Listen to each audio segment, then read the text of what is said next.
শুভ অপরাহ্ন। আমি মোহাম্মদ দুলাল হোসেন। আমি বর্তমানে কম্পিউটার সায়েন্স অ্যান্ড ইঞ্জিনিয়ারিংয়ে পড়াশোনা করছি, যদিও তারপরও আমি মনে করি প্রতিটা স্টুডেন্ট, এমনকি প্রতিটা মানুষের জীবনে ফার্স্ট এড সম্পর্কে ধারণা থাকা অত্যধিক গুরুত্বপূর্ণ। কেননা আমাদের ক্লাসে কোনো বন্ধুবান্ধব বা রাস্তায় কোনো পথচারী, বাসায় আমাদের পরিবারের লোকজন বা অফিসে কলিগ, কেউ যে কোনো মুহূর্তে অসুস্থ হয়ে যেতে পারে, যে কোনো সমস্যায় পড়তে পারে। কেউ হাত পড়ে যেতে পারে, কারো কোনো ধরনের ক্ষত সৃষ্টি হতে পারে, কেউ স্ট্রোক করতে পারে, হার্ট অ্যাটাক হতে পারে।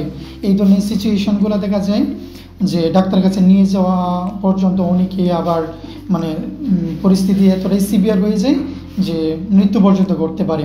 কিন্তু আমাদের যদি এ বিষয়ে ধারণা থাকে এবং আমরা যদি একটা প্রাথমিক চিকিৎসা দিতে পারি, তারপর যদি ডাক্তারের কাছে হস্তান্তর করতে পারি, তাহলে দেখা যাচ্ছে তাদের ব্যথা যেমন উপশম করতে পারি, অনেক সময় তাদের জীবনও আমরা বাঁচিয়ে তুলতে পারি। তো এই ক্ষেত্রে প্রতিটা মানুষেরই এই ধরনের কোর্স করা বা এই ধরনের ইনফরমেশান জানা অত্যধিক গুরুত্বপূর্ণ। আমি clear Bangladesh institute of global science থেকে এই বিষয়ে একটা কোর্স করলাম, যেটা আমার জন্য অনেক হেল্পফুল ছিল। আমি অনেকগুলো ইনফরমেশান জানতে পারলাম।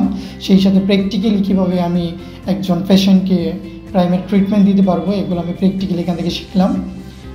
ধন্যবাদ clear Bangladesh institute of global skill সেন্টারকে আমাকে এই ধরনের প্র্যাকটিক্যালি দক্ষ করে তোলার জন্য।